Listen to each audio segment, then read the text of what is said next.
ప్రభుత్వానికి ఓటేయొద్దని చెప్తున్నారు. అబ్సల్యూట్లీ. ఈ ప్రభుత్వంలో హత్య రాజకీయాలు ఉండకూడదండి ఎప్పుడు కానీ. You don't want your murderers to be ruling you. You need a healthy democracy.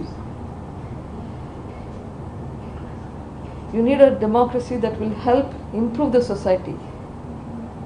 You need a democracy that will help uplift the society in all aspects. And I'm specifically requesting, yes, please do not vote and bring my brother's party back into power. If that happens, then there is no hope for justice. ప్రజలకందరికీ ఒక request, please మా అన్న పార్టీకి, వైఎస్ఆర్సీపీ పార్టీకి vote వేయద్దండి. ఇంత వంచన చేసిన party, మోసం చేసిన పార్టీ, తన వాళ్ళకి తన అనుకునే వాళ్ళకి మాత్రమే హెల్ప్ చేసి అందరికీ హెల్ప్ చేయకుండా ఉండే వాళ్ళకి ప్లీజ్ ఓట్ వేయండి. ఈరోజు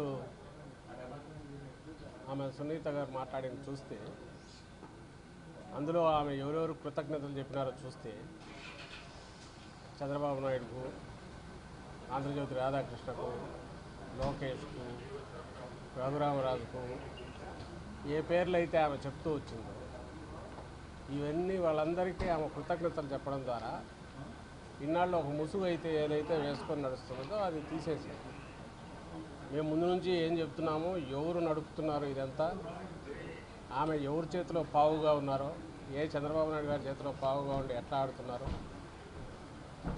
అదంతా నిజమని చెప్పి ఆమె ఈరోజు వాళ్ళకి థ్యాంక్స్ చెప్పడం ద్వారా, అలాగే జగన్మోహన్ రెడ్డి గారి మీద విషం కక్కడం ద్వారా, అవినాష్ గారి మీద, జగన్మోహన్ రెడ్డి గారి మీద విషం కక్కడం ద్వారా తను ఎవరికి ప్రాతినిధ్యం వహిస్తున్నారో, ఎవరు ప్రతినిధిగా మాట్లాడుతున్నారో, ఎవరు ప్రతినిధిగా ఇన్నాళ్ళు తప్పుడు ఇవి చేసుకుంటూ కేసు బిల్డ్ చేస్తూ ప్రయత్నం చేస్తూ వచ్చారు, అదంతా కూడా ఈరోజు బయటపడి, ఇంకా అంతకంటే వేరే ఆధారం ఏం కావాలి? ఆమె దానికి మాట్లాడిన వాటిలో ఎలాంటి వాస్తవం లేదనడానికి, అవన్నీ చంద్రబాబు పలికించే చిలక పలుకులు అనడానికి ఇంతకంటే ఏం ఆధారం కావాలి? కాబట్టి దాని మీద పెద్ద మాట్లాడాల్సింది. అది ఆమె సమాధానం చెప్పాలి. 2-3 వాస్తవాలు ఉన్నాయి.